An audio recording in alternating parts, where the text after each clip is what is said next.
Alright guys, GM Auto Performance here. I'm gonna try to just quickly and easily show you something. You know, I tell a lot of customers, check your dipstick, because your dipstick might not be right.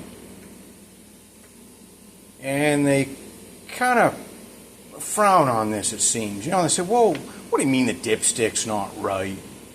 They're all the same, and dipstick's fine. You're just looking for excuses.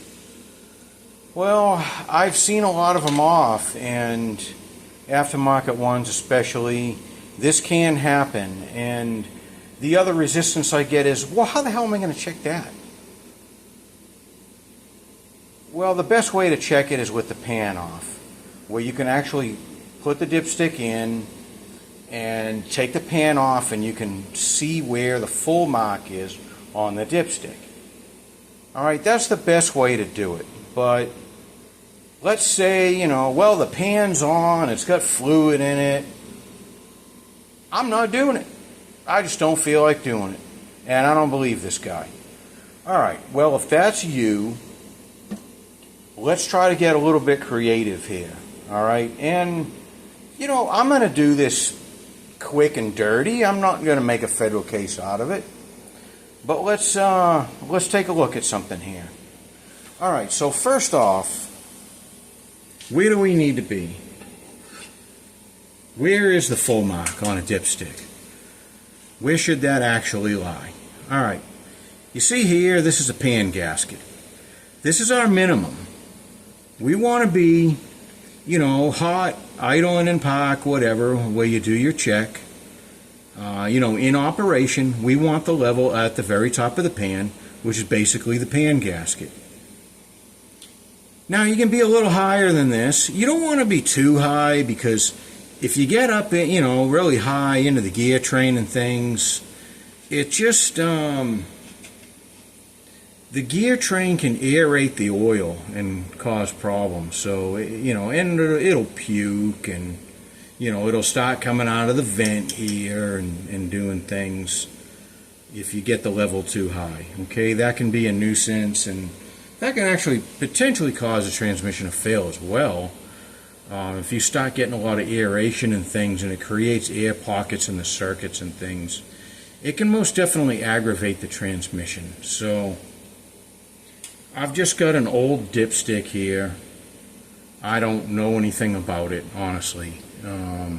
It was on this unit, but so I'm going to put it here, and I'm not even able to turn it. So there we go, right there. That's close enough. So you can kind of see where it goes. So, alright, we know our full mark needs to be at least to here, and as much as, you know, roughly 3/8 of an inch above or so, which is about to here, okay, which is about to the top of this surface roughly. So if we just kind of, let's see, where did I put the, well, shoot, sorry guys, I had a tape measure. Give me 1 second. Let me go grab the tape measure again. Alright, sorry about that. So let's just take our tape measure, okay?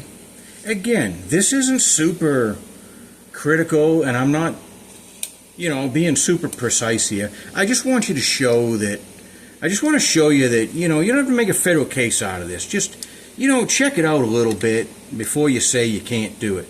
So I'm going from the pan gasket and to where that ring is, where it stops at the case, okay?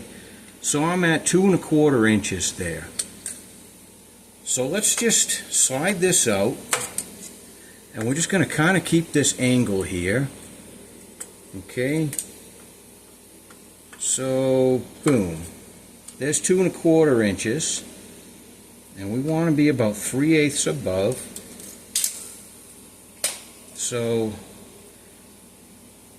you know, or at least to here, up to 3/8. So that puts us about here. Okay? Now if we look at the dipstick, and again, I know this isn't super precise, but it's precise enough. So we're on, actually on the add, no, we're on the do not add. So we're up to here. This is about right. This one looks about right. Now, you say, well, yeah, big deal. They're all pretty close. No, they're not. I've actually seen aftermarket dipsticks. It's mainly aftermarket ones, or sometimes it's a factory one that somebody has, maybe the tube fits the application, but the dipstick itself, somebody lost it down the road somewhere, and they just grabbed a dipstick out of something else that was actually longer. And they go, oh yeah, here we go, here's a dipstick, this will cover the hole. And then this just kind of gets passed down generation to generation, so you have the wrong thing. And I've seen the full marks down in the pan here. I've seen this more than once. I know it seems crazy, but you just want to make sure that's not your scenario, especially if you don't have a deep pan like this one. If your full mark's down here and you hit some hills or some acceleration, you most certainly can starve the pump and pull air and things. So it's not that hard to check. Just get creative. And this is, again, what I just showed you is not super precise. I know you're not impressed, but for the guys that just refuse to even check it at all, thinking that, well, that's just way too hard, it's way too much work, I'm sure it's fine. Just take 2 minutes and do this, and you can do this in the car. It's really easy. So it's just something to be aware of, and a lot of guys don't know where the full mark is actually supposed to be. So again, that's at least to the pan gasket. We can be a little bit above. We don't want to be up here, but we can be above some. Maybe I usually say about 3/8 of an inch above. You could probably get away with a 1/2 inch or something without it, getting into the gear train too much and aerating the fluid. But so I hope that helps.